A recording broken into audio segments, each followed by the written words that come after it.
Joan of Arc. The name resonates through history, a beacon of courage, faith, and unwavering determination. Even centuries after her death, she remains an iconic figure, her story captivating hearts and minds around the world. Born a simple peasant girl in medieval France, Joan rose to lead armies, crown a king, and alter the course of history. Hers is a tale that transcends time, a testament to the power of the human spirit to overcome seemingly insurmountable odds. Joan's story is one of unwavering belief in a divine calling, a journey fueled by faith and a fierce love for her homeland. It is a story of triumph and tragedy, of unwavering courage in the face of adversity, and of the enduring legacy of a young woman who dared to defy the conventions of her time.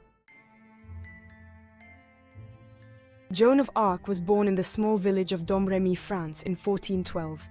Her childhood was humble, her days spent tending sheep and absorbing the stories and teachings of the Catholic Church. France at the time was embroiled in the 100 Years' War, locked in a bitter struggle with England. Amidst the turmoil and uncertainty, young Joan began to experience visions and hear voices, which she believed were those of St. Michael, St. Catherine, and St. Margaret. These divine figures, she claimed, tasked her with a sacred mission to save France from English domination and crown the rightful king, Charles VII.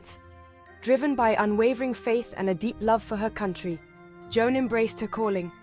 At the tender age of 13, she embarked on a journey that would change the course of history.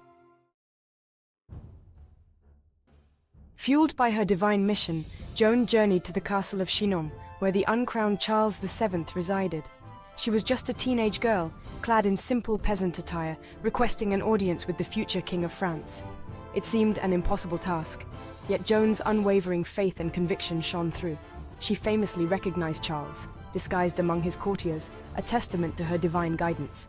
Joan's passionate plea to be allowed to lead the French army against the English initially met with resistance and skepticism. However, her unwavering belief, her charisma, and the dire situation facing France swayed Charles. He ultimately granted her request, providing her with armor, a sword, and a small contingent of soldiers.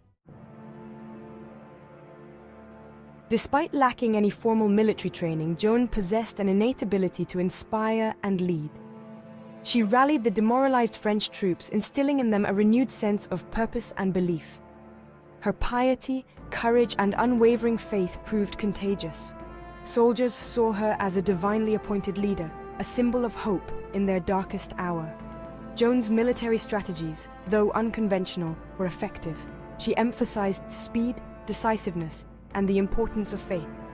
She rode at the head of her troops, her white banner emblazoned with the fleur-de-lis, a beacon of hope on the battlefield. Under her leadership, the French army achieved a series of victories, turning the tide of the war. Perhaps Joan's most significant military achievement was the lifting of the siege of Orléans.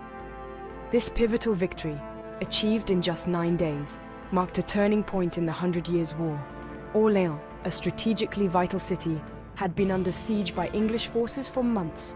The city's fall seemed imminent, a devastating blow to French morale. Joan's arrival, however, breathed new life into the beleaguered city. Leading the charge with her customary courage, she inspired the French troops to fight with renewed vigor. The English, demoralized by the seemingly divine intervention on the French side, were forced to retreat. The victory at Orléans cemented Joan's status as a national heroine and a symbol of French resilience. Following the victory at Orléans, Joan continued to lead the French army from one triumph to another. She orchestrated a series of victories that paved the way for Charles VII's coronation at Reims, the traditional site for the crowning of French monarchs. The journey to Reims was a triumphal march, with Joan and the newly confident French army liberating towns and cities along the way. On July 17, 1429, Charles VII was crowned King of France in Reims Cathedral, with Joan of Arc standing proudly by his side. This momentous event fulfilled a crucial part of her divine mission to place the rightful king on the throne of France. It was a moment of immense symbolic importance, signifying the resurgence of French power and the waning influence of the English. Despite her string of victories and her instrumental role in crowning Charles VII, Joan's time at the height of her influence was short-lived. During the siege of Compiègne, she was captured by Burgundian forces, allies of the English. Betrayed by her own countrymen, Joan was sold to the English for a hefty sum. Her capture marked a turning point in the war, dealing a significant blow to French morale. For the English, Joan's capture presented a valuable opportunity to discredit her and undermine the French war effort. They understood the symbolic power she held and sought to exploit it to their advantage. They orchestrated a trial designed to condemn her as a heretic and a witch, hoping to tarnish her image and break the spirit of the French people. The trial of Joan of Arc was a blatant attempt to silence and discredit her. The proceedings were politically motivated, a sham orchestrated by English authorities and their French collaborators. Joan, a young woman barely literate in her native language, was subjected to relentless questioning by learned theologians and legal experts. She was accused of heresy, witchcraft, and dressing in men's clothing, charges that held serious weight in the deeply religious climate of the time. Throughout her ordeal, Joan remained steadfast in her faith and her belief in her divine mission. She faced her accusers with courage and dignity, her spirit unbroken despite the immense pressure and psychological manipulation she endured. On May 30th, 1431, at the age of 19, Joan of Arc was condemned as a heretic. She was led to the old marketplace in Rouen, where a pyre had been erected. In front of a large crowd, she was burned at the stake. Her execution was a brutal act intended to make an example of her, to crush the spirit of the French resistance she symbolized. Yet, even in death, Joan of Arc's impact continued to resonate.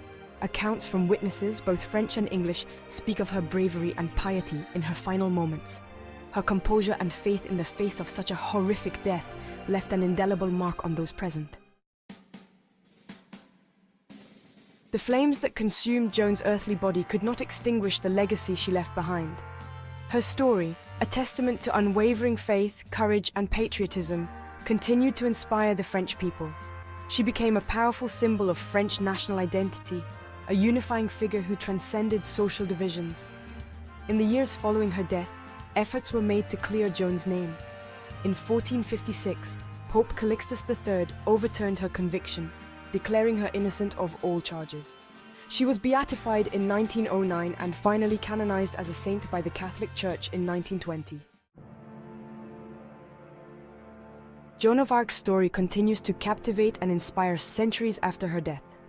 She remains a symbol of unwavering faith, courage in the face of adversity, and unwavering patriotism.